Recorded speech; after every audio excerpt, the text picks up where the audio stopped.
Hi అండి, ఎలా ఉన్నారు? అందరూ బాగున్నారా? Welcome to life of Srilatha. మన ఛానల్ని ఫస్ట్ టైం చూస్తున్నట్లయితే తప్పకుండా సబ్స్క్రైబ్ చేసుకోండి. వీడియోస్ నచ్చితే. ఎన్ని రోజులు నేను డైలీ పెట్టలేదు వీడియోస్. మొన్నటి నుంచే నేను డైలీ పెడుతున్నాను వీడియోస్. డైలీ రొటీన్స్ అన్నట్టు మీకు నచ్చుతాయనే నేను అనుకుంటున్నాను. ఈరోజు మార్నింగ్ నుండి నైట్ వరకు అండి బ్లాగ్. ఇంకా నేను వేసే డిజైన్స్ మీకు నచ్చితే నాకు కామెంట్ చేసి చెప్పండి. మీరు కూడా డిజైన్స్ ఎక్కువ వేస్తారా? చుక్కలు పెట్టి డిజైన్స్ వేస్తారా? లేకపోతే మల్కలు ముగ్గులు వేస్తారా? ఏమి వేస్తారో నాకు కామెంట్ చేయండి. చుక్కలు పెట్టి ఆలోచించి వేసే ముగ్గు కంటే డిజైన్ అయితే టకటక ఏదో ఒకటి వేయచ్చు కదా. బాగుందా డిజైన్? నిన్నటి వ్లాగ్ చూసారా? ఎమోషనల్గా మాట్లాడాల్సి వచ్చింది. మాట మీద మాట ఎక్కడికో వెళ్ళాల్సి వచ్చింది. ఏమనుకోకండి. ఇంకా కూరగాయలు అయితే మార్కెట్ నుంచి తెచ్చినాయి అయిపోయినాయి. బెండకాయలు దొండకాయలు మాత్రమే మిగిలిపోయాయి. దొండకాయలు బాక్స్కి పెడదాం అన్నట్టుగా కోస్తుంటే అన్నీ రెడ్ కలరే వెళ్తున్నాయి. అంటే పండు వండినయే వెళ్తున్నాయి. బాగుండవు కదా కర్రీకి. కిలో దొండకాయలకైతే ఒక పావు కిలో అన్నీ వెళ్ళినాయండి తెల్లయి. మార్కెట్ నుంచి తెచ్చి ఒక 4 రోజులు అవుతుంది కావచ్చు. వేరే వండి వీటి వరకు వచ్చేసరికి ఇవి పండు వండిపోయాయి. ఇదిగో చూడండి ఎన్ని వెళ్ళినాయో పండు దొండకాయలు. అగో అంత కొన్ని మంచి వెళ్ళినాయి అన్నట్టు. అందులో కొన్ని లైట్ పింక్ కూడా ఉంచేసిన, అసలు ఇంకా కర్రీ ఏం కాదనేసి.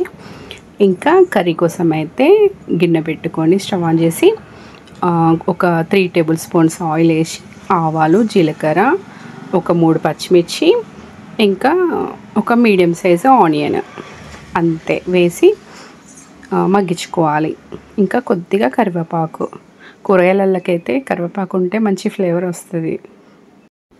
ఇంకా 1 టేబుల్ స్పూన్ అల్లం వెల్లుల్లిపాయ పేస్ట్ వేసి పచ్చివాసన పోయేంత వరకు కలుపుకోవాలి. ఆ తర్వాత 1 టేబుల్ స్పూన్ పసుపు కూడా వేసుకొని కలుపుకున్నాక మనం కట్ చేసి పెట్టుకున్న దొండకాయలు కూడా అందులో వేసి కలుపుకోవాలి. ఇంకా ఇప్పుడైతే మూత పెట్టుకొని ఉడికించుకోవాలి. ఇప్పుడైతే మా అబ్బాయికి బ్రేక్ఫాస్ట్కి ఓవర్ నైట్ సోక్డ్ ఓట్స్ ఉంటాయి కదా, ఓట్స్ డ్రై ఫ్రూట్స్ అందులో వేసి పాలల్లో వేసి నానబెట్టుకున్నాడు. ఫ్రిడ్జ్లో పెట్టుకోక డీప్ ఫ్రిడ్జ్లో పెట్టుకున్నాడు. ఒక గడ్డ కట్టింది.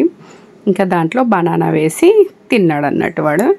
ఇంకా ఈ కర్రీలో అయితే రుచికి సరిపడా కొద్దిగా సాల్ట్ వేసుకొని కలుపుకోవాలి. అంతే. దొండకాయ కర్రీ ఎంతైనా తొందరగానే అయిపోతుంది కదా, కట్ చేయడమే ఇబ్బంది. మళ్ళీ ఒకసారి మూత పెట్టుకొని ఇంకా ఉడికించుకోవాలి. ఇప్పుడైతే నేనైతే గడక తాగుతున్నాను, అదే పజ్జొన్న గడక. ఇదైతేనే మంచిగా కొంచెం ఈజీగా డైజెస్ట్ అవుతుంది, బాగుంటుంది కూడా. ఇంకా మా ఆయనకైతే టీ పెట్టి ఇచ్చేసాను. ఇంకా మా అబ్బాయి అయితే స్కూల్ నుంచి వచ్చిన తర్వాత పాలు పోషిస్తే పాలొద్దు ఏమన్నా తినడానికి మమ్మీ అంటే ఇంకా పూల్ మకానా చేసిద్దామని ఫస్ట్ అయితే స్టవ్ ఆన్ చేసుకోవద్దు, ఒట్టి ప్యాన్లోనే ఈ పూల్ మకానా వేసి కొంచెం ఒక 1/2 టేబుల్ స్పూన్ కంటే కూడా తక్కువ వేసి వాటికి కలపాలన్నట్టు. ఫస్ట్ వేస్తే అబ్జర్వ్ చేసుకుంటుంది మొత్తం ఆయిల్ అంతా, మిగతా వాటికి అంటది అన్నట్టు. అప్పుడు కొంచెం కలుపుకున్న తర్వాత కొద్దిగా సాల్ట్, ఒక పించ్ పెప్పర్ పౌడర్ వేసి కలుపుకోవాలి. అదంతా ఎట్లాగో మనం వేసినవన్నీ అడుక్కుకే ఉంటాయి, కానీ కొంచెమన్నా టేస్ట్ తెలుస్తుంది అన్నట్టు. కొంచెమన్నా పడతాయి దానికి ఉప్పును పెప్పర్. ఇంకా వాడికైతే అవి ఇచ్చేసాను. ఇది నైట్ అన్నట్టు. పొద్దున్న దొండకాయ కొంచెం అయింది కదా, మా ఆయన లంచ్కి రాలేదు. నాకు కొద్దిగా ఒంట్లో బాగాలేక నేను అసలు పడుకొనే ఉన్నా, అన్నం కూడా తినలేదు. ఇంకా నైట్ అయింది, ఇప్పుడు ఆకలి అవుతుంది అనేసి ఇంకా బెండకాయలు ఉన్నాయి కదా, ఇవైతే కడిగి కట్ చేసుకుందామని కడుగుతున్నా. ఆల్రెడీ ఉప్పు వేసి అయితే నానపెట్టిన ఒక 1/2 అవర్. ఒక 2-3 సార్లు కడిగిన బెండకాయలు, మస్తు జిడ్డు వెళ్ళింది. ఇంకా ఇవైతే చిన్న కట్ చేసుకొని బెండకాయ కారం చేద్దాం అనుకుంటున్నాను. బాగుంటుంది. అంటే కొన్ని పెళ్ళిళ్ళలో పెడతారు కదా, పల్లీలు వేసి అట్లా చేద్దామని. మా అబ్బాయికి అయితే ఇష్టం ఇట్లా అన్నట్టు. కానీ ఫ్రై చేయక నేనైతే చాలా రోజులు అవుతుంది. డీప్ ఫ్రైలు అయితే చెయ్యను ఎక్కువ, దగ్గరికే వండుతా కూరలాగా. ఇది ఒక 1 ఇయర్కి ఎక్కువనే అవుతుంది కావచ్చు ఈ డీప్ ఫ్రై చేయక. అంటే బెండకాయ కారం చేయక. ఈరోజు చేస్తున్నాను అన్నట్టు. ఇంకా ఈ బెండకాయలను అయితే సన్నగా కట్ చేసి పెట్టుకోవాలి. పురుగులు ఉన్నాయా మధ్యలో మధ్యలో చూస్తున్నాను. బెండకాయ ఫ్రైలోకి కారం తయారు చేసుకోవడానికైతే వెల్లుల్లిపాయలు తీసి దంచుకోవాలి. ఫస్ట్ వెల్లుల్లిపాయలు అయితే పెద్దగా ఉండడం వల్ల ఈజీ అవుతుంది పొట్టు తీయడానికి. ఇంకా ఒక గుప్పడన్ని వెల్లుల్లిపాయలు తీసుకొని దంచుకోవాలి. కాకరకాయ కారమైనా, బెండకాయ కారమైనా, ఎగ్ కారమైనా, దేంట్లోకైనా కూడా వెల్లుల్లిపాయలు చాలా ఉంటేనే బాగుంటుంది. చాలా వేసుకుంటేనే మంచి టేస్ట్ ఉంటుంది. ఇంకా ఆయిల్ హీట్ ఎక్కే అంతలమో ఇదైతే నేను దంచుకున్నాను. మిక్సీలో కూడా పట్టుకోవచ్చు, కానీ కొంచెం కచ్చపచ్చ ఉంటుంది కదా మనం రోట్లో దంచితే, అందుకే రోట్లోనే దంచుతాను నేను మ్యాక్సిమం. ఇంకా కొన్ని ఒక 1/2 కిలో బెండకాయలు అవుతాయి కదా, అవి కొన్ని వేయించుకుంటున్నాను అన్నట్టు. బాగా గ్రీన్ కలర్ కాకుండా, బాగా రెడ్ కలర్ కాకుండా మీడియంగా. బాగా రెడ్గా వేయించితే అవి కరకరా అంటాయి, అప్పుడు అన్నంలోకి మంచిగా అనిపించదు. ఇంకా అటు సైడ్ అయితే అన్నం కూడా అవుతుంది. ఓన్లీ పచ్చిమిర్చి కూడా వేసి ఇది చేస్తారన్నట్టు ఈ బెండకాయ ఫ్రై. ఈసారి అయితే మీరు ఇలా ట్రై చేసి చూడండి, మస్తు ఉంటుంది. పిల్లలకైతే నచ్చుతుంది ఖచ్చితంగా. కాకరకాయ ఫ్రై కూడా సేమ్ ఇట్లనే చేస్తే సూపర్ ఉంటుంది. ఇంకా మీరు ఈరోజు మార్నింగ్ ఏం వండిల్లు, లంచ్లోకి ఏం పెట్టిల్లు, డిన్నర్లోకి ఏం వండారు నాకు కామెంట్ చేయండి. ఇంకా వేగిపోయాయి కదా, ఇవైతే నేను తీసేస్తున్నాం. అన్నీ ఒక 3 ట్రిప్పులు అయినాయండి. ఈ బెండకాయలు 1/2 కిలో ఉన్నాయి కదా, అవి 3 ట్రిప్పులు వేసి వేయించాను.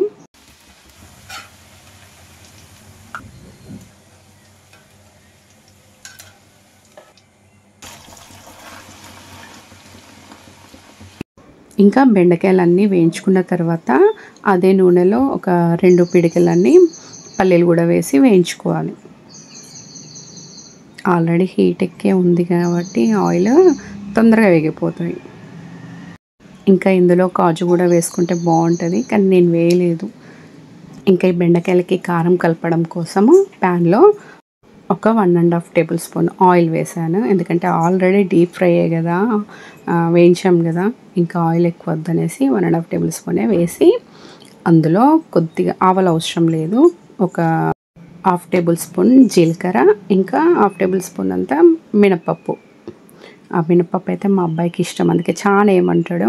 ఇంకా అందులోనే కొద్దిగా కరివేపాకు కూడా వేసుకొని, కొద్దిగా పసుపు, ఇంకా దంచి పెట్టుకున్న వెల్లుల్లిపాయ ముద్ద కూడా ఇందులోనే వేసుకోవాలి. ఈ వెల్లుల్లిపాయ అయితే చాలాసేపు వేయించొద్దు, టేస్ట్ మారిపోతుంది. కొంచెం పచ్చిపచ్చిగా ఉన్నప్పుడే ఈ మనం వేయించి పెట్టుకున్న బెండకాయలు ఇందులో వేసి, ఇంకా 1.5 టేబుల్ స్పూన్ అంతా కారము, ఒక 1/2 టేబుల్ స్పూన్ అంతా సాల్ట్ కూడా వేసి మంచిగా కలుపుకోవాలి. చాలాసేపు స్టవ్ ఆన్ చేసుకునే కలుపుకోవద్దు, టేస్ట్ మారిపోతుంది.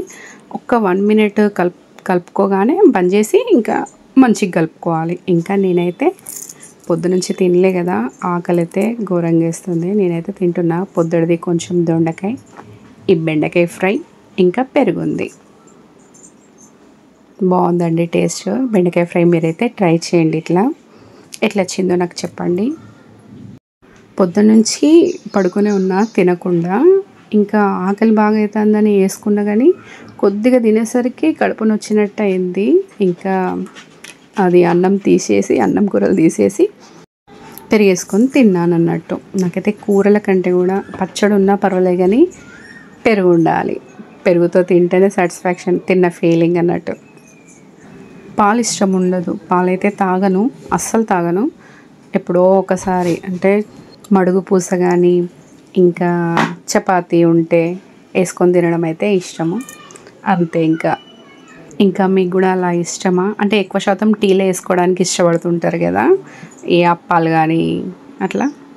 ఇంకా నిన్న కరివేపాకు ఆరబోసిన కదా, చేయడం కుదరలేదు నైట్, ఈరోజు చేస్తున్నా అన్నట్టు. ఇప్పుడైతే కరివేపాకు కారం కోసం, అంటే పొడి కోసము ఫస్ట్ అయితే కడాయి పెట్టుకొని 2-3 టేబుల్ స్పూన్స్ అంతా ఆయిల్ వేసుకొని, ఒక గుప్పెడు శనగపప్పు, ఒక గుప్పెడు మినపప్పు వేసుకొని చిన్న మంట మీద మంచిగా వేయించుకోవాలి, మంచి స్మెల్ వచ్చేదాకా. ఆ తర్వాత ఒక కప్పు ధనియాలు కూడా వేసి వేయించుకోవాలి. ఇంకా తర్వాత ఒక 25-30 వరకు ఉన్నాయండి ఎండుమిర్చి, అవి కూడా వేసి వేయించుకోవాలి. మధ్యలో ఆపకుండా కలుపుతూనే ఉండాలి, లేకపోతే అడుగంటుతూ ఉంటాయి, అంటే మాడిపోతుంటాయి. ఇట్లా వెంటనే కలుపుతూ ఉంటే మంచిగా రెడ్డిష్గా వస్తాయి. ఇప్పుడైతే ఒక కప్పెడు వెల్లుల్లిపాయలు, ఏ కారానికైనా కూడా వెల్లుల్లిపాయలు బాగుంటాయి, అందుకు నేను కప్పుడు వేసాను వెల్లుల్లిపాయలు. అయితే పొట్టు తీయలేదు నేను, అటుకొసకు ఇటుకొసకు కొంచెం కట్ చేసి పొట్టుతోనే వేసేసిన. వెల్లుల్లిపాయలు ఫస్టే వేస్తే అంత చిటపటానే చిల్లుతుంటాయి, కొంచెం వేగితే చాలు, అందుకే ఇప్పుడు వేసాను. ఆ తర్వాత ఒక పెద్ద నిమ్మకాయ సైజు చింతపండు కూడా ఇందులోనే వేసి కలుపుకోవాలన్నట్టు, నారలు లేకుండా తీసేసి. చింతపండు అయితే ఆప్షనల్ అండి, అంటే కొందరికి పడవు కదా, నొప్పులు ఉన్నాయని చింతపండు తినరు, అట్లాంటి వాళ్ళైతే స్కిప్ చేయొచ్చు. కానీ కొంచెం ఇలాంటి కారాలకి చింతపండు ఉంటేనే బాగుంటుంది. ఇప్పుడైతే కరివేపాకు మొత్తం ఆరిపోయింది, అదైతే వేసి కలుపుకోవాలి. అవైతే కొంచెం వేసిన, మొత్తం ఇందులో పట్టలేదు, ఫస్ట్ అయితే వేసి కలిపిన అన్నట్టు. ఈ కరివేపాకు వేసిన తర్వాత చాలాసేపు అయితే అస్సలు వేయించుకోవద్దు, ఆల్రెడీ ఆరిపోయాయి కదా, ఒక 1-2 మినిట్స్ వరకే వేయించాలి. ఆ తర్వాత జీలకర్ర ఒక 2-3 టేబుల్ స్పూన్స్ అంతా జీలకర్ర కూడా వేసి కలుపుకోవాలి. ఫస్ట్ వేస్తే మాడిపోతుంది జీలకర్ర, అడుక్కుపోయి, అందుకే లాస్ట్కు స్టవ్ ఆఫ్ చేసే ముందు వేసి కలుపుకోవాలి అంతే. ఇంకా మొత్తం చల్లారిపోయాక మిక్సీ జార్లో వేసి కొంచెం వేసి పట్టుకోవాలి పౌడర్ లాగా. ఇట్లా మిక్సీ జార్లో కంటే కూడా దంచుకుంటే అయితే ఇంకా కొంచెం కచ్చపచ్చ ఉంటుంది కదా, అట్లా బాగుంటుంది. ఇంకా రుచికి సరిపడా సాల్ట్ కూడా వేసి మిక్సీ పట్టుకోవాలి, ఇట్లా పౌడర్ లాగా చేసుకోవాలి. బాగుంటుందండి, దేంట్లోకైనా మనము దోశలు ఇట్లా వేసుకుంటే దాంట్లో వేసి ఉల్లిపాయలు ఇట్లా వేసి కాల్చుకుంటే దోశ సూపర్ ఉంటుంది. ఇంకా పిల్లలకైతే ఇది పౌడర్ వేసి, ఈ కరివేపాకు పౌడర్ వేసి కరివేపాకు రైస్ కూడా చేయొచ్చు, మంచిగా కాజులు అట్లా వేసి బాగుంటుంది, పిల్లలకి ఈజీగా ఉంటుంది, హెల్దీ కూడా. ఇంకా కొంచెం పట్టిన కదా నేను మిక్సీ జార్లో, అవి అన్నీ ఇందులో వేసి కలిపాను అన్నట్టు కలిసేలాగా. అంతే అండి, కరివేపాకు కారం రెడీ. ఇంకా నెక్స్ట్ వీడియోలో కలుద్దాం, బాయ్.